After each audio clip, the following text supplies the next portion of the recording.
Welcome back to another episode of Capital City News, your connection to Salt Lake City government. I'm your host, Poonam Kumar. Today we'll be talking about the philosophy behind complete streets and why they're so important to Salt Lake City. We'll also take a look at the Downtown Stories project, and then we'll wrap up with our History Minute. But first, let's catch you up to speed on some things you may have missed. Mayor Becker appeared last week with First Lady Michelle Obama, who lauded him for Salt Lake City's efforts in working to end veteran homelessness in Salt Lake City. As well as Mayor Becker for doing such phenomenal work in Salt Lake City.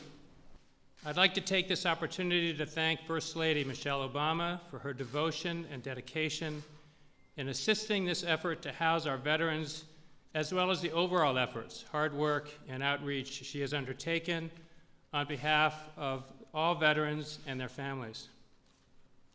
In our society, every veteran and every individual should have a home. I'm here representing Salt Lake City, which of course I'm proud to do.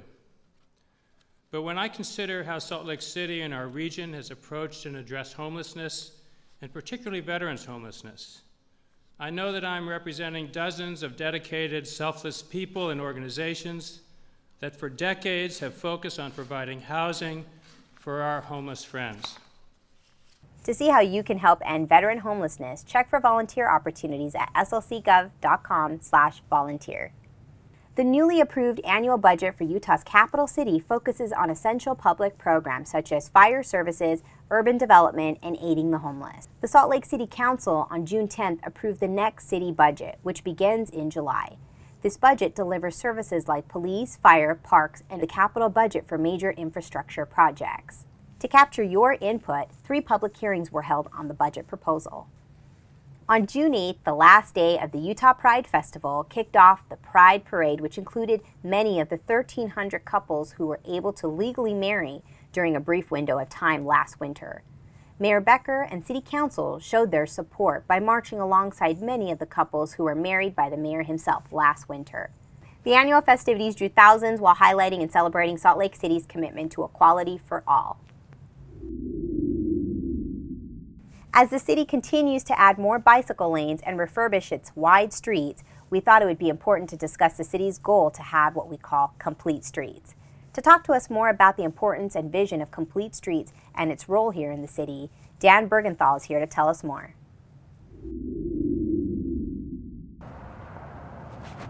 We're here today at the Fair Park Station on North Temple. I'm here with Dan Bergenthal. Dan, thank you so much for letting me interview you today. You're welcome. So tell me about complete streets. What is it? Complete streets are streets that have been looked at from the perspective of all roadway users.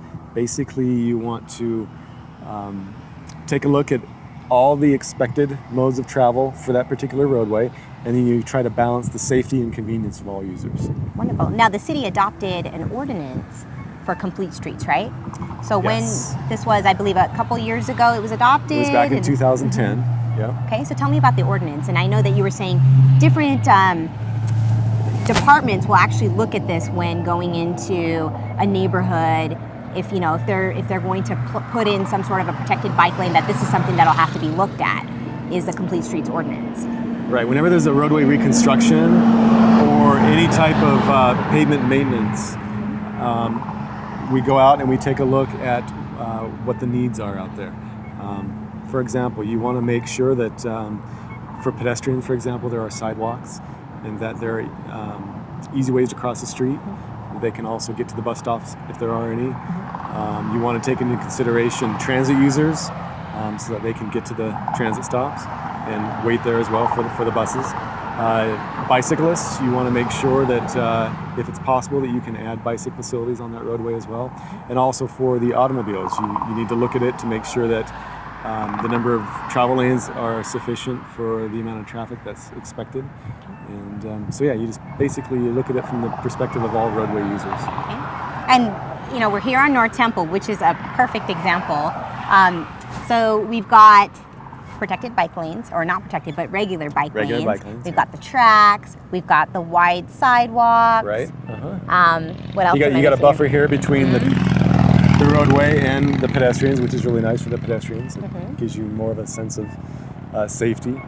Tell me a little bit more about the public benefit for complete streets? Sure, yeah. Public benefit that you'd see from this type of design is that, well, first of all, when you allow people to have more different types of choices for getting around, if people choose to walk or bike or get out of their cars in any way, typically their health improves because now they're doing more physical exercising, they're getting out.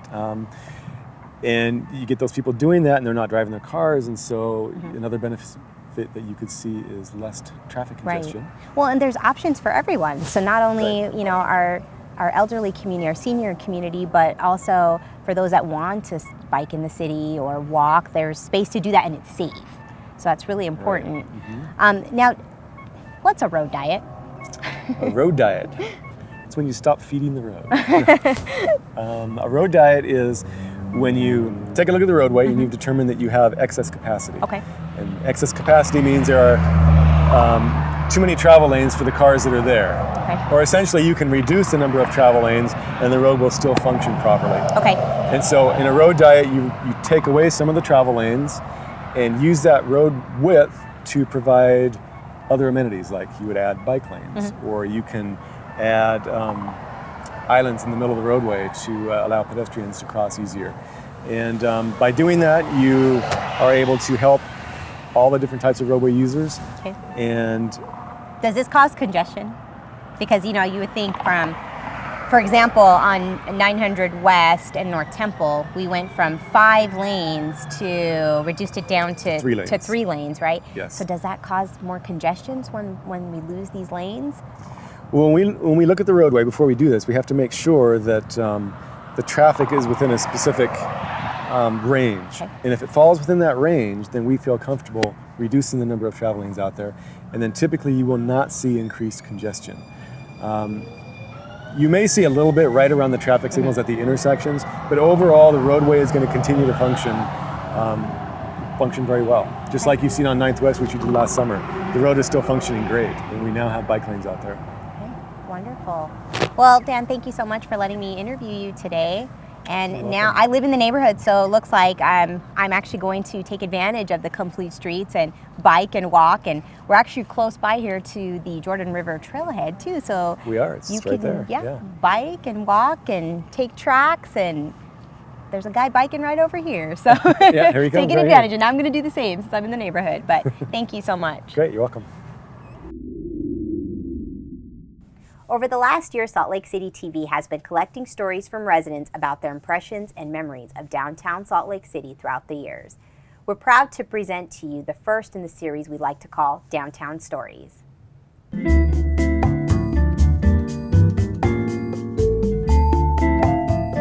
My downtown story is sort of the story of my whole life. I grew up just a couple blocks away from Dirks Field, within walking distance of where we're currently sitting. I have a couple of degrees from the University of Utah, so again within walking distance of downtown. I've spent many years of my professional life working downtown. I'm also a musician, and most of my best artistic musical moments have taken place downtown. And I'm proud to say I'm going to be 40 in a few months, and at this point I literally can't imagine living anywhere else. I live in Rose Park, again almost within walking distance, and I really just can't tell you how I fully equate downtown with home. Well, I remember coming to Salt Lake City in the 1970s, and I came here to go to college, and you would go downtown to see the Temple lights and the ZCMI Candy windows. Well, the ZCMI Candy windows went away about 5 years ago when they tore down the malls, the Crossroads Mall and the ZCMI Mall, and ZCMI, of course, closed. In its place is City Creek, and Macy's came in, but Macy's didn't open until March. They had a call for entries for people to help bring back the Candy windows. And I love the Candy windows, and I'm an artist, and I threw in a design, and I made it through the first cut, and then the second cut. And they called me and said, great, we'll deliver your ball in about 2 weeks, and you have 2 weeks to glue 100 pounds of candy on it, and here's the portal to all candy. So we brought back the candy windows, and if you stand here on a Saturday night, there will be thousands of people walking by to see the temple lights and the candy windows. And I stand back here in the audience and just listen, and the kids love it. And my particular candy window is the Nutcracker with a surprise on the back, which is the Mouse King. And the kids, they hit their parents. They go, "No, Mom, no, Dad, that's the Mouse King." I had a lot of fun doing it. I think that it was January 13th. It was almost 12 years ago now, and it was this just crisp winter evening. We got married in Oddfellow Hall, which at the time was on the south side of Market Street. We had an evening wedding, and it started to snow lightly. There was snow on the ground already. It was just kind of this perfect winter moment. At the end of our wedding, my wife and I, rather than driving or anything like that, we just walked up to the Hotel Monaco, and it was just kind of this, romantic, quiet, lit, beautiful Main Street, and we could just envision what Main Street could become, in the future. And the Monaco, the restoration on that building was so perfect, and we walked up there for our honeymoon night before we left the city, and I've always loved downtown. Shortly after that, we bought a loft right over near the Gateway development, and we lived downtown for 10 years before we finally relocated this past year to Sugar House. I'm Joe Evans, and that was my downtown story. I'm Babs DeLay, and this is my downtown story. My name is Mark Herrera. I've also gone for years by the stage name of Tony Dazzleship, and this is my downtown Salt Lake story. If you love downtown Salt Lake, please share your story with us.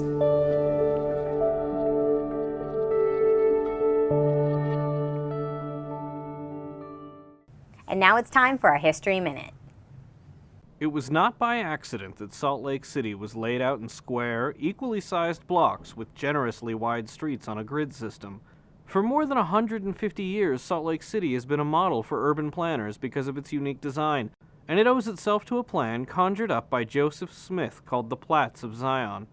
Each block was to consist of 10 acres, and streets were designed to be 132 feet across, wide enough that a horse and wagon could make a turn in the street. The LDS Temple was conceived as the center of town, and every block was to be self-sufficient with its own agriculture. The decisions made then are reflected in the cityscape of Salt Lake today, giving us massive blocks to work with and roads perfect for accommodating all modes of transportation in our initiatives to make streets work for all users, whether they're driving in cars or riding on transit or bicycles or even walking. That's it for this edition of Capital City News, your connection to Salt Lake City government. Be sure to tune in next time.